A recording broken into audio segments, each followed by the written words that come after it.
Hello everyone and welcome to Fallen Angel Customs. In today's video I'll be taking this Felicity Fox doll, whose factory face I've already removed, and giving her a cute little makeover. Let's get started. I started by cutting the elastic lip attaching her tail to her body before removing her skirt and setting to work with my craft knife to remove the raised edges and give her body a much smoother finish so her new clothes will fit properly on her petite body. I had to be super careful when doing this so I didn't damage her face in the process because I hadn't been able to remove it yet. It was stubborn and didn't want to come off, even after a few soaks in hot water.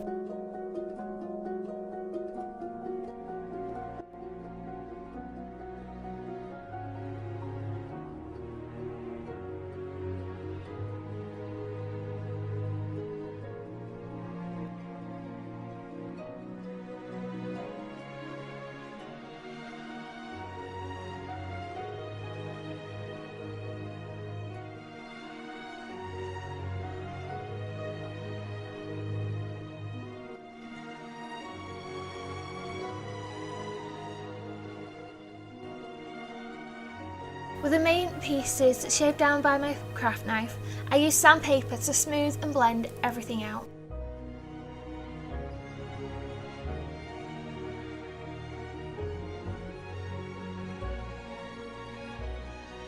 Using the same method I used to remove Frankie's stitches, I removed as much of the factory paint from her body as possible without damaging the plastic.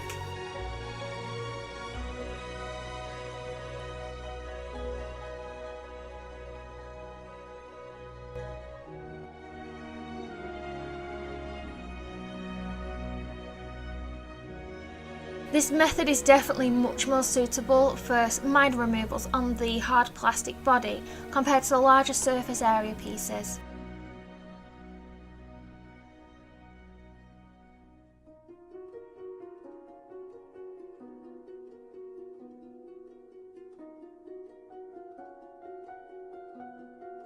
I managed to claim victory in the end with her head, removing it from her body before carefully cutting her hair as close to her head as possible, as I plan on salvaging the hair and turning it into wefts to give her a new hairdo.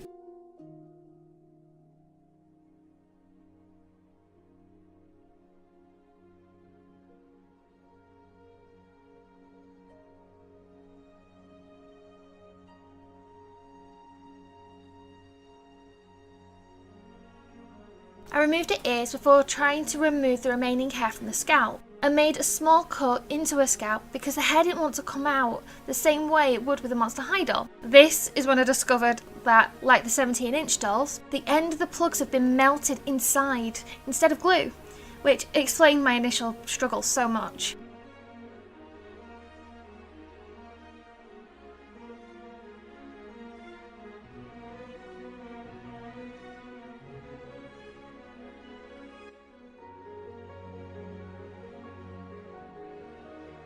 With a nice clean, hair-free head, it's time to sculpt her some new ears. Using Milliput, it took me a few times to get them even, but they were worth all the struggle, and I think they turned out rather adorable, especially with her little smile.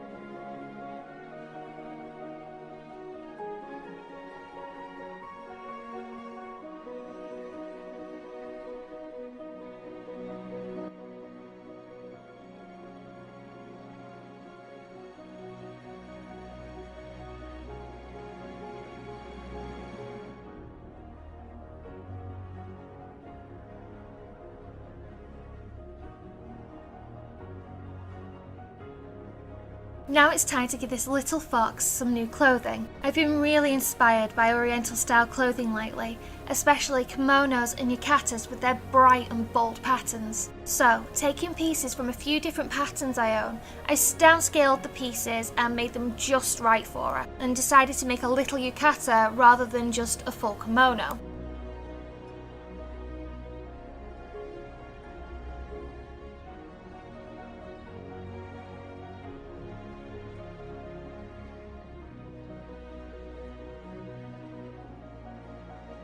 I just love this fabric. It really makes me feel like summer is just around the corner with all its vibrant colours and flower details. Originally, I was going to add a ruffle edge to the sleeves, but after I found this little pom-pom lace in my ribbon stash, I just had to use it. It's the perfect size for it too. It's like it was just meant to be.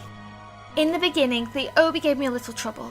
When deciding what fabric to use, anything too bold or bright just made a whole outfit look too busy. I found this really nice peachy coloured fabric, and then it was the ribbon stash to the rescue again to give that finishing touch without it feeling like it was too much.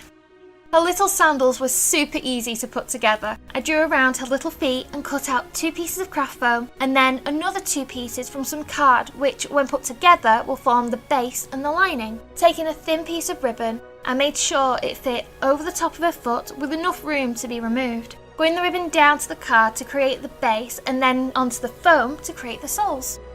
As usual, I sprayed 1 layer of MSC before starting to work on her face up. I found it surprisingly easy to work with such a small face, and it was a lot of fun to do. It was a new experience having a mould with such a defined open mouth look as well. Using my pencils, I mark out the base shapes and placements before going back in with more pigmented colours and adding more details.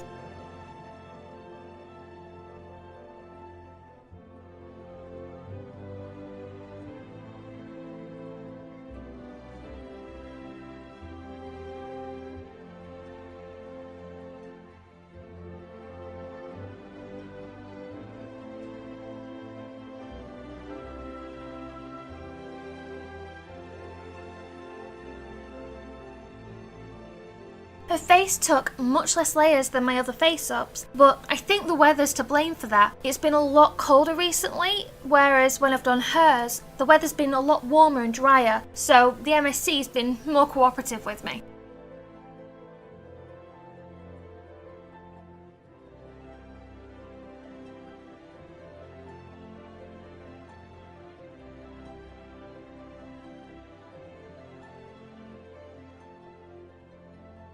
I seal each layer when pigments stop building, or I want to save my progress, starting with the lightest tones and building into the darker ones to create more depth in her eyes and a gentle ombre to her eyebrows.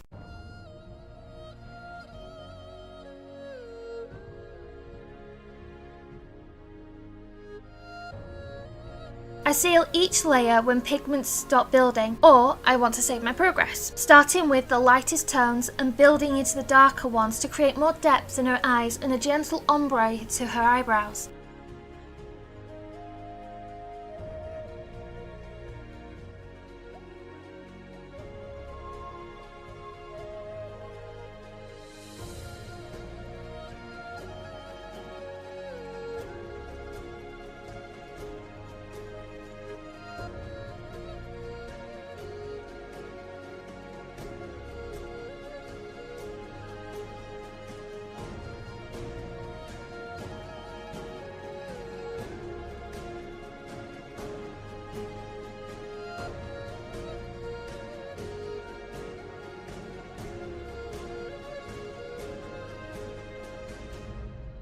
I add little highlights to her eyes with white acrylic after sealing for the last time, as well as using pink to paint her ears, applying gloss finally to her eyes and lips once finished.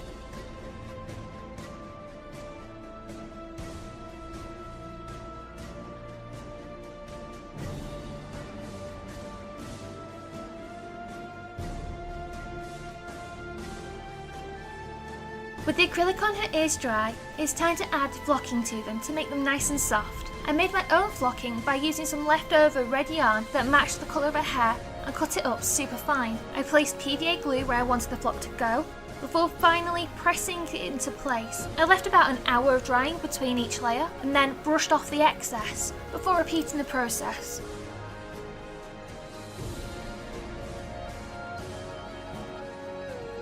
Overall, it took me about 3 passes before I was happy with the coverage and overall look. As always, I start out by marking rough guidelines of the hairstyle I'm going to create, the part line and fringe section specifically. Remember her hair we removed earlier? I salvaged it and turned it into wefts. Using those wefts, I start on a new hairdo, beginning with the fringe. I found when using synthetic fibres rather than yarn, it takes a few extra wefts to give a full impact coverage, as the fibres in general are thinner. I also make sure the part and hairline are properly filled out so they don't look too patchy.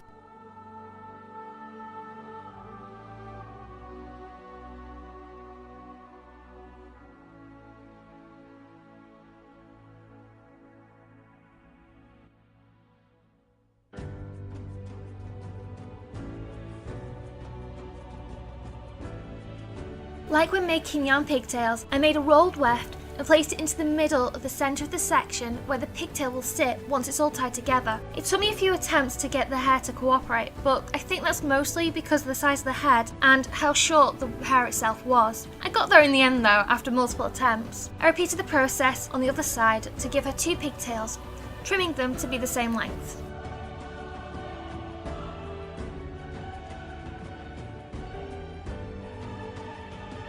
With the main part of her hair sorted, it's time to tackle the fringe, and boy was it a trial. I originally planned to have long pieces either side of her blunt cut fringe, however no matter how hard I tried, it just would not cooperate. So off it came, and into a straight blunt cut. To try and get her hair to lay flatter, I popped her head on a chopstick and covered her head with cling film, alternating putting her head into boiling water and then into cold water. I did this about 5 times before leaving it to fully set over the duration of a couple of hours. Artemis and Neo were fascinated by this part the most and just had to come investigate with what was going on.